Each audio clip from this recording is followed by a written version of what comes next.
Alright, MsCookie112, here's your Galaxy S7 Edge Pro mode explained. Options, possibilities, limitations, and maybe a trick or two. So let's do it.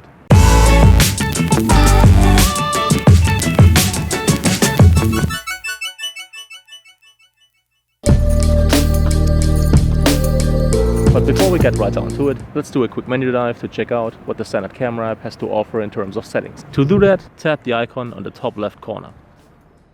Now we're gonna go over this quickly. Picture size, 4x3, 12 megapixel, highest quality. Video size of the rear camera, Ultra HD, highest quality. Tracking autofocus, I'm gonna show you later. Shape correction, not interesting right now. Front camera picture size, 4x3, 5 megapixels, highest quality. Video size, QHD, 2.7K, again, highest quality. Save pictures as previewed, not as flipped images, makes sense to me. Ways to take pictures, well, tapping of course would be the number one option here. I've never used gesture control, I've never used heart rate sensor. Timer turned off. In my opinion, there's only two reasons for using the timer. Reason number one, you can't be behind the camera, obviously. And number two is doing a super slow shutter speed, 100% static low light shot, like I'm gonna do at the end of this video, where you wanna avoid any kind of blur that might result from touching the phone in any way. Now, if you do use the timer, actually take 3 shots is a pretty useful feature. Motion photo, if you're into that, turn it on. Video stabilization, right now it's grayed out because this is digital video stabilization and it is only applicable for resolutions of 2.7K, which is QHD or lower. But since the S7 Edge offers optical image stabilization with 4K video, I don't mind not having digital image stabilization at all. Grid lines, 3x3 makes the most sense to me because this grid actually helps you in composing shots but doesn't crowd up the screen. Location tags, if you want them, turn them on. Review pictures, right now it's grayed out because of the timer function. If you turn off the timer, now you can tell the smartphone to immediately review a picture after you take it. Still, I choose to have this disabled because a lot of times I want to take a couple of shots back to back and I don't want to be interrupted by the reviews. Quick launch, pressing the home key twice to get you into the camera, makes a lot of sense. Storage location, of course if you have an SD card, use the SD card. Voice control, I never use. It's a nice gimmick though. Volume key function, now depending on whether you're taking more pictures or recording more video, either choose take pictures or record video. This is a super helpful function. That's it for the menu, let's move on. Second option on the left from the top is autofocus area. 2 options, center and multi. Now this is an example of center autofocus area, and all you have to know about this mode is that basically the only thing that's going to be in focus is what's right dead center in the screen. And as you can see right here, the autofocus area is pretty small.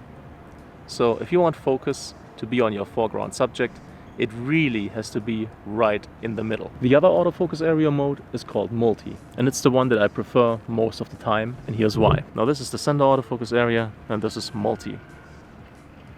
For starters, the autofocus area, as you can see right here, is much larger. So this time, although the subject isn't right in the middle of the frame, it's still in focus. Number 2, these tiny yellow squares indicate where focus is, which is super helpful in situations where it's hard to judge where focus is. So as a general recommendation, in my experience, 95 to 100% of the time, multi-autofocus area is the better setting.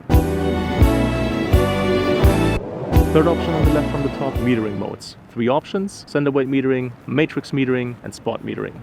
Now this is an example of center weight metering. This metering mode favors what is in the center of the screen when it comes to exposure. This is especially useful if you have a foreground-background situation like I'm having right now.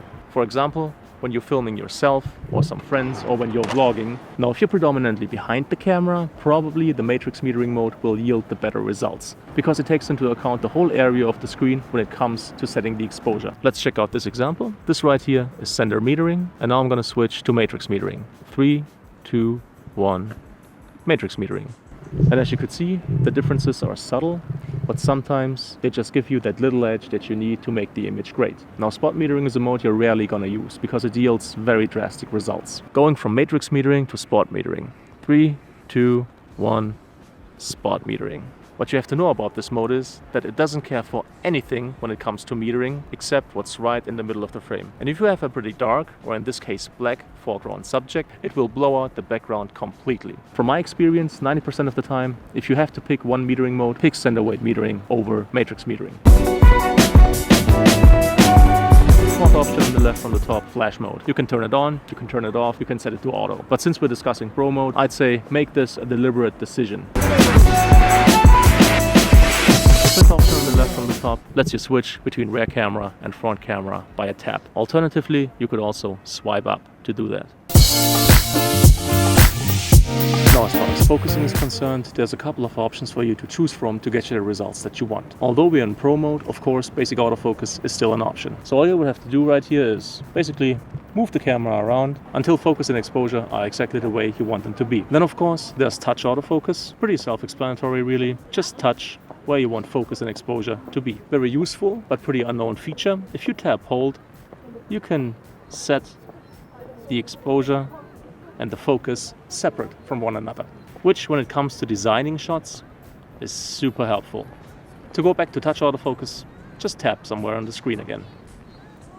Now you could also set the focus manually using this little focus magnifying feature.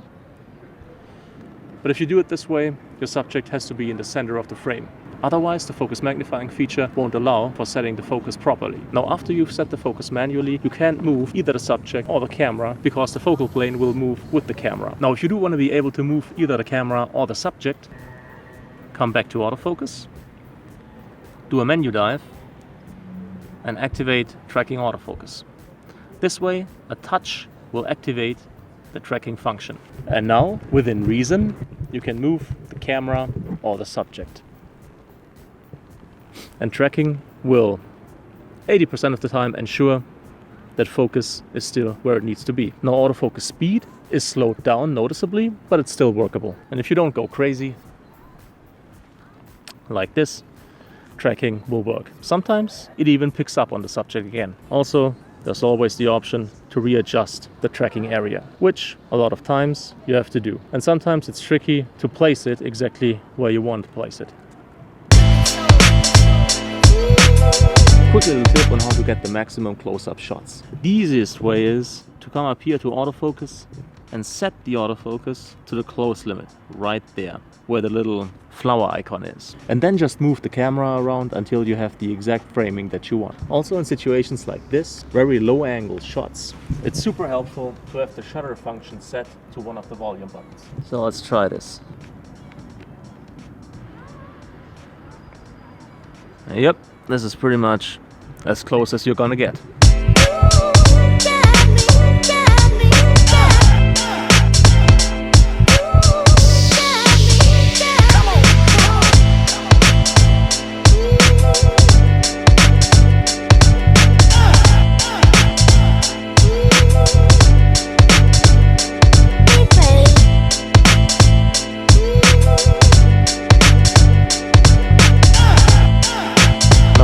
To setting the white balance, what you're setting is the overall feel of the scene, the scenario, or the subject that you're shooting. 99% of the time with the S7 Edge, using auto white balance works quite well. However, should you deliberately want to choose the feel of a scene or alter it, you might benefit from setting the white balance manually. So come to white balance and choose the top option, which is the Kelvin scale. Now, should you want a scene or a subject to feel a little more welcoming, friendly, and open, you will benefit from a warmer color temperature. Now, with the S7 Edge, you want to raise the Kelvin value and pretty much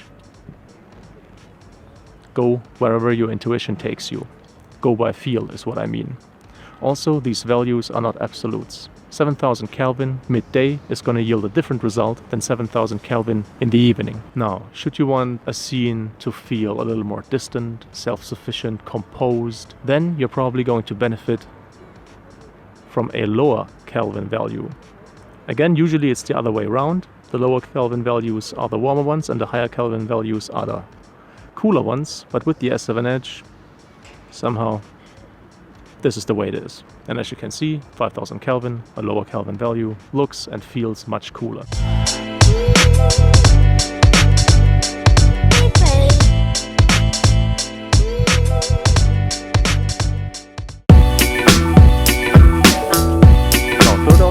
right from the top, right next to white balance, is what's called color tone with the S7 Edge. It's basically a picture profile. What it boils down to is in smartphone color correction at a very basic level that still can yield pretty cool results. The standard mode, of course, is called standard. This one you cannot alter, but there's different presets which you could alter, but I recommend against it. There's breezy, vivid, nostalgic, soft, and serene.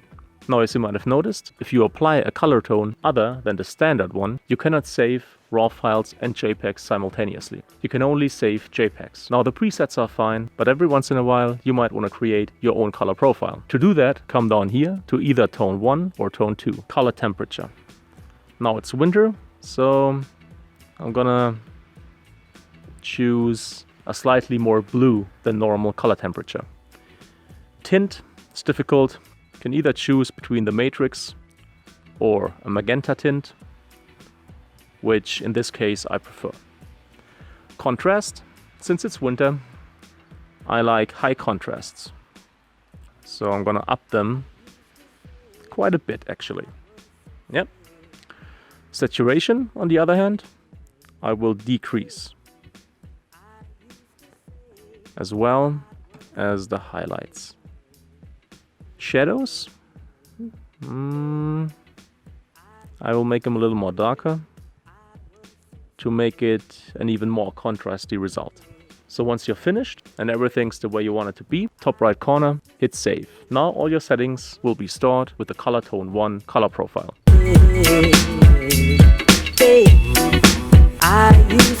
Now bear in mind that the more specific a color tone is, or a color profile, the less scenarios it will work in. So coming up with a custom color profile, I would only do if I wanted to design a shot completely. But for most scenarios, especially when you're vlogging, I would still use the standard color profile because the standard color profile always works. Also, by the way, never discard the fact that your smartphone basically has weather sealing. Because if you don't have complete weather sealing might actually look a little something like this. Next setting, exposure value compensation. It will be unavailable if the shutter speed isn't set to auto. So let's go back to regular autofocus and set the shutter speed to auto. And now it's available. And usually minor changes will yield the results that you want. For example, raising the exposure a little to place more emphasis on the background, or lowering the exposure a little to place more emphasis on the icy snow in the foreground.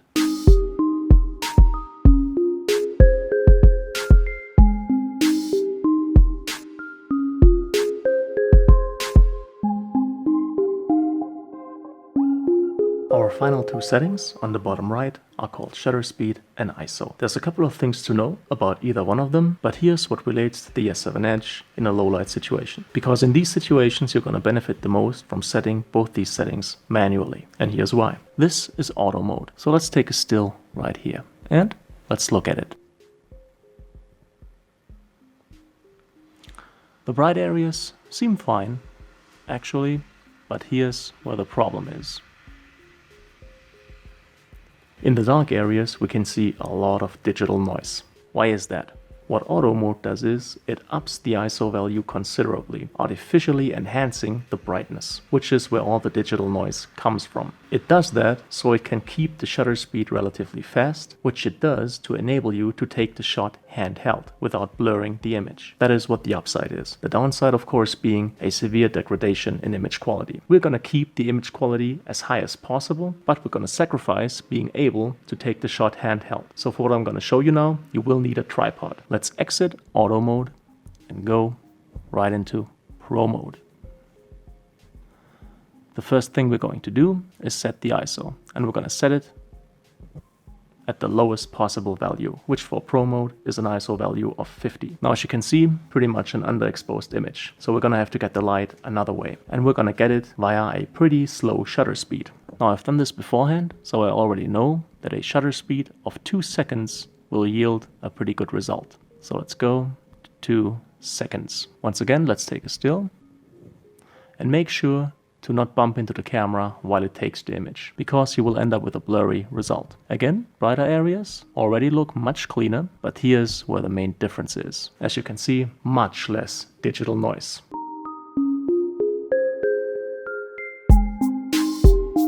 So what we did is, again, we sacrificed being able to take the shot handheld, made it a steady shot, thereby enabling us to use a very slow shutter speed, which lets in a lot of light, so we could keep the ISO value all the way down, eliminating all the digital noise it brings in. You will get a much cleaner, aesthetically much more pleasing image. And as far as video goes, unfortunately, you cannot go below a shutter speed of 1/30th of a second. So this means for video, in a low light situation like this, more likely than not, you will have to up the ISO. But be careful with doing so, because as you know now, it will bring in quite a bit of digital noise. So always make sure to find a compromise between an image that's decently bright, but still not too noisy.